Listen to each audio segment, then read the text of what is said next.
Chapter 52. Detroit Rock City, back where it all began. Tiger Stadium sold out, June 28, 1996. Gene, Ace, Peter, and me together again. Magic, electricity. Here we are. We had arrived 10 days earlier, once again leaving nothing to chance, and had done 7 rehearsals, including 1 full dress rehearsal. Ace was late for all of them. At this point in my life, there were certain perks and prerequisites I felt I had earned and were necessary to make the coming tour manageable. We booked the best hotels. I wasn't going to be staying in hotels with a paper ring around the toilet seat saying, "Sanitize for your protection." Ace and Peter hadn't stayed in the upper echelon hotels in the 16 years since they'd last toured with Kiss. Peter, in particular, seemed completely lacking in world experience. I took him to Starbucks one day, and he was blown away by how good a biscotti was. Quite quickly, both Peter and Ace came to resent the fact that they weren't as worldly or savvy when it came to maneuvering in nice surroundings. Peter constantly felt disrespected by hotel staff, for instance, which was simply the result of his feeling intimidated by them, and almost anyone else for that matter. On the afternoon of the show, we did a sound check. As I stood on the stage, it was still hard to grasp that this baseball stadium would be jammed to capacity in a few hours. We took pictures, enjoying the moment. Peter, who had recently broken up with a girlfriend and was there on his own, seemed uncharacteristically open and grateful. His tendency was always to become dependent on someone and cut himself off from everybody else by using his girlfriend as a buffer, either a good buffer or a bad buffer, depending on the woman's personality. Now single, Peter let himself bask in the moment. That night, on our way to the stage, golf carts drove us through the maze-like bowels of the stadium.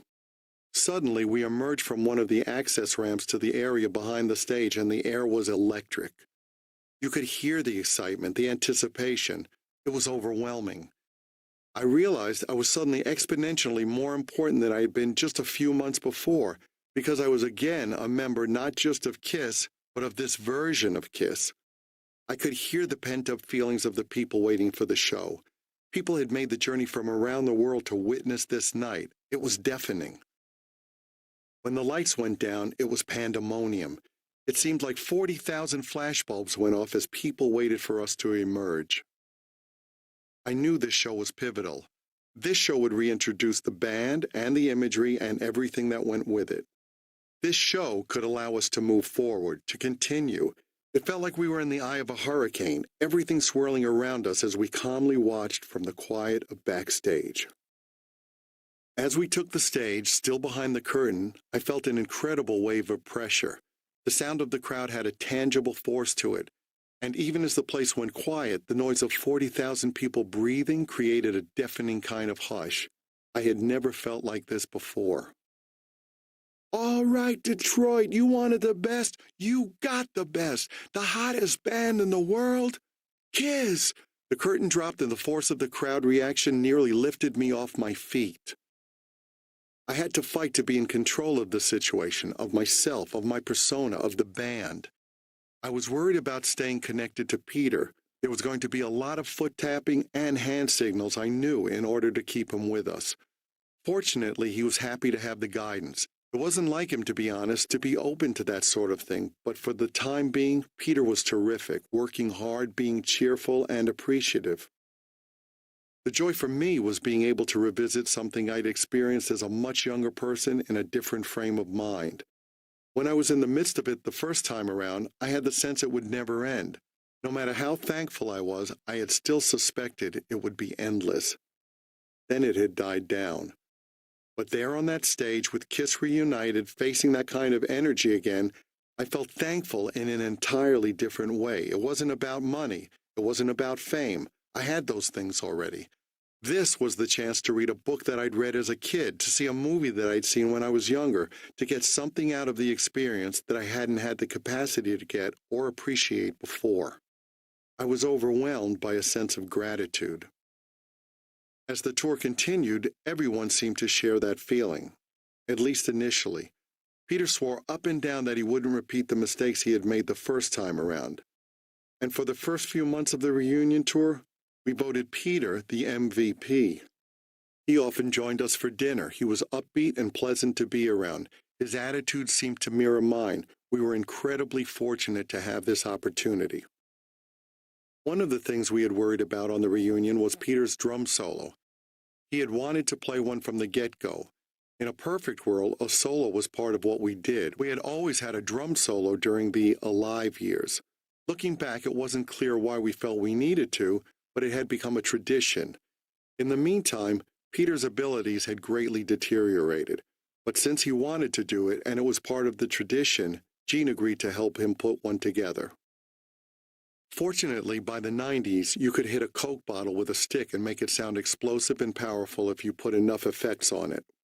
And that's exactly what we did. We put triggers on each individual drum, so when Peter hit one, it activated a pre-recorded drum sound. Although Peter had played with fire in the 70s, he was a shadow of himself now. On the reunion tour, he hit the drums like he was worried his arms would snap if he did anything more than barely tap them. His arms hurt, he said. How hard you hit the drums determined the activation of the triggers, but fortunately, they could be set to any level of sensitivity. We used to say we had the trigger set so Peter could play a solo by sneezing. I'd hear these huge drum sounds and turn around to look at Peter and see that he was barely moving his sticks. But we wanted to succeed, and succeed we did, for a time. Then came Gigi.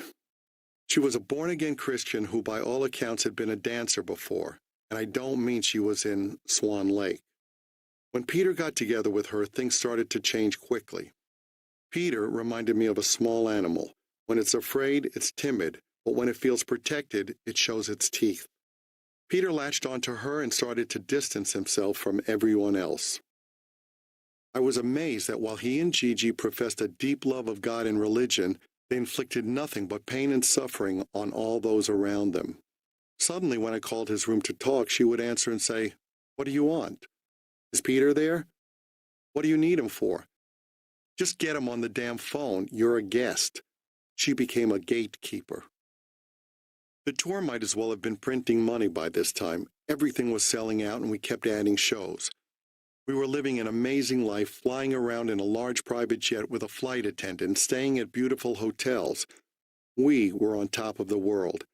Peter and Ace made millions of dollars, and they hadn't made squat in the nearly 2 decades they'd been out of the band. They had nothing before the reunion, and yet, as soon as their bank accounts began to fill up again, they changed. Peter's hotel requests necessitated Doc printing a multi-page handbook that was distributed to hotel staff wherever we went. It contained a set of complicated rules. If Peter put a sign on his door with one symbol, the staff could go in and vacuum, but they couldn't touch the windows. Another sign meant they could air the room out, but not touch the towels. He needed to be a certain distance from the elevators. He couldn't be too high up. He made them cover certain windows with tinfoil. Are you kidding me? This time last year, you'd never been to a Starbucks. One afternoon, I heard screams and crashing sounds coming from the hall. I opened my hotel room door and saw Doc running past toward Peter and Gigi's room. Dishes were flying out of the room and smashing against the opposite wall in the hallway. "What's wrong? What's wrong?" Doc shouted. "They didn't clean my room," screamed Peter. "But Peter, you put your sign on the door that means they can't come in." The cracks in the band were beginning to show already. Some nights Ace nodded out while putting his makeup on, just slumped into his chair with a paintbrush practically stuck in his eye. His use of a variety of illegal drugs was again out of control. He would go through all kinds of contortions. He even managed to get a superficial gun wound in Dallas, and then demand prescriptions for more drugs.